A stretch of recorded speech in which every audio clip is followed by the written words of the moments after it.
দর্শক, জাতীয় চক্ষু বিজ্ঞান ইনস্টিটিউটে কিন্তু অভিযান চালাচ্ছেন মহিউদ্দিন রনি, যিনি কিনা ইতিমধ্যে খুব আলোচনায় ফেসবুকে রয়েছেন এবং ভাইরাল ব্যক্তি বলা চলে, যিনি কিনা কোটা সংস্কার আন্দোলনে যারা মাঠে ছিল এবং গুলিবিদ্ধ হয়েছে তাদের চিকিৎসা নিশ্চিত করার লক্ষ্যে প্রত্যেকটি হসপিটালে প্রত্যেকটি জায়গায় উনি যাচ্ছেন তাদের সঠিক চিকিৎসা হচ্ছে কিনা, এবং তাদের সাথে যারা ছিল ছাত্র এবং অন্যান্য রাজনীতির নেতৃবৃন্দরা যারা তাদের সাথে একাত্মতা পোষণ করে এই রাস্তায় আন্দোলন করেছিল তাদেরকে দেখতে যান, এবং ডাক্তারদের মধ্যে যারা ভালো কাজ করেন এবং চিকিৎসা দেন তাদেরকে ফুলের মাধ্যমে স্বাগত জানান, আর যারা দুর্নীতি করেন তাদেরকে নিয়ে এসে বিভিন্ন ধরনের আইনি পদক্ষেপ নিচ্ছেন। যেহেতু তাদের মধ্যে দুজন ছাত্র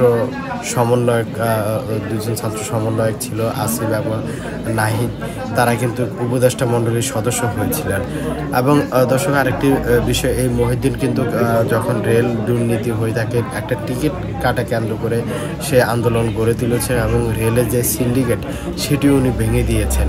এই মহিউদ্দিন রনির যে সরকার পতনের জন্য যে পরিমাণ অবদান রেখেছেন এবং কাজ করেছেন সেটি আমরা দেখেছি, এবং সে কিন্তু বিশেষ করে বরাবরই সরকার বিরোধী বিভিন্নভাবে সরকারের যে অনিয়ম দুর্নীতি নিয়ে কথা বলেছেন বিভিন্ন বিষয়। প্রথমেই বৈষম্য বিরোধী ছাত্র আন্দোলনে যে সকল রোগী আহত চোখে সমস্যার জন্য এই হসপিটালে অবশ্যই এসেছেন, তাদের সাথে দেখা করতে যাই। তাদের সাথে দেখা করতে গিয়ে তাদের সাথে আমাদের মত বিনিময় হয়। সেই ক্ষেত্রে তারা আমাদেরকে জানিয়েছেন তাদের কি সমস্যা হচ্ছে হসপিটালে। অলমোস্ট এভরি পেশেন্টের একটাই মতামত ছিল যে এই হসপিটালের প্রতি তাদের নেগেটিভ রেসপন্স। সেক্ষেত্রে আমরা যখন এরকম রেসপন্স নিয়ে নিচে আসি ডক্টরদের সাথে একটু কথা বলার জন্য যে ডক্টর কেন এরকম হচ্ছে, আপনাদের কি কোনো সাহায্য প্রয়োজন কিনা, তখন আমরা 146 নম্বর রুমে প্রবেশ করি এবং দুইজন ফিমেল ডক্টর ছিলেন, তাদেরকে আমরা জিজ্ঞেস করি যে ডক্টর এরকম রেসপন্স আসতেছে, আপনাদের কি কোনো কোঅপারেট প্রয়োজন কিনা। আমাদের কাছে প্রতিটা কনভারসেশনের ভয়েস রেকর্ড আছে, আপনারা চাইলে আমরা সেগুলো আপনাদেরকে প্রোভাইড করতে পারবো। তখন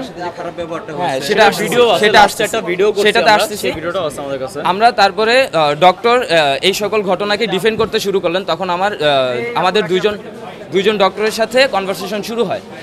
এক পর্যায়ে একজন ডক্টর বলে ওঠেন যে আপনাদের ছাত্রদের নামে অনেক বদনাম ছড়াচ্ছে, যে যখন ছাত্র সমাজকে একদম পার্সোনালি সামনে না যায় আপনি তো চাচ্ছেন না ভাই, আপনারা পুলিশ সামনে দেবো না, সামনে কি আমি গেছি, আপনারা পুলিশ নাম দোষ করে আমার